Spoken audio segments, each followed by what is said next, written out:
Hi everyone, Rick Russell here. Stand by for channel markers.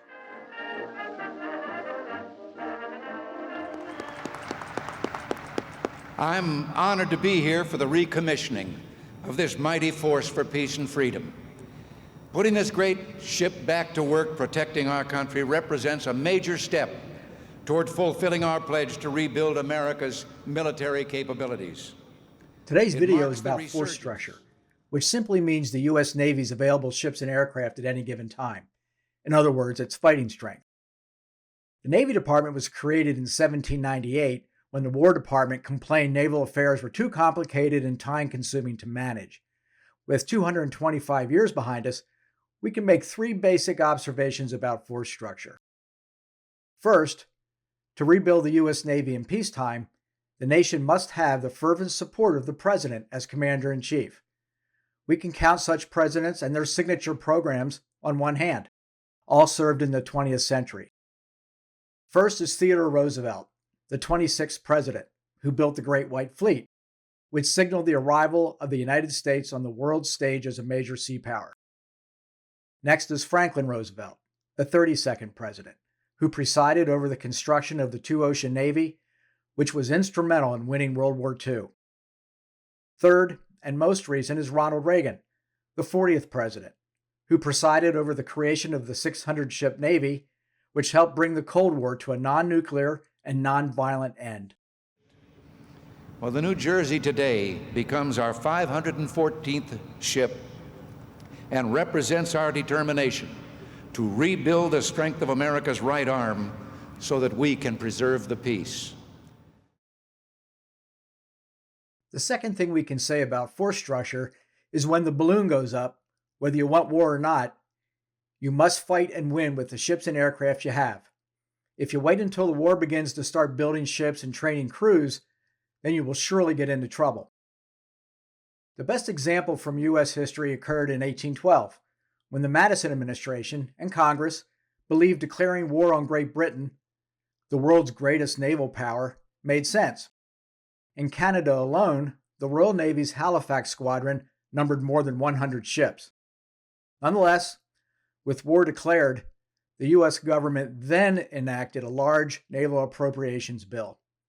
Despite several stunning single-ship victories by its frigates, the U.S. Navy was powerless to prevent a blockade of the U.S. coast or prevent the occupation and burning of Washington, D.C. None of the ships authorized by the bill arrived in time to participate in the war, which lasted into 1815. Teddy Roosevelt said it well. We Americans have many grave problems to solve, many threatening evils to fight, and many deeds to do, if, as we hope and believe, we have the wisdom, the strength, the courage, and the virtue to do them. But we must face facts as they are. Our nation is that one among all nations of the earth which holds in its hands the fate of the coming years.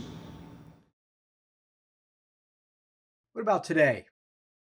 In the absence of a defined maritime strategy, the Navy has had difficulty getting its requirements right, which in turn affects ship design. Combined with problems we have had with our industrial base, commissioning a single Arleigh Burke-class guided missile destroyer takes several years. If the missiles start flying in the South China Sea, there won't be time to repair damaged ships, much less replace losses with new construction. We lost 4 fleet carriers in less than 6 months during 1942. Losing one today would be disastrous, possibly decisive, or require an escalation. At any rate, a war with China will be much shorter and strictly come as you are. Force structure's third point is this. The Navy the nation has is invariably the one the nation believes it needs.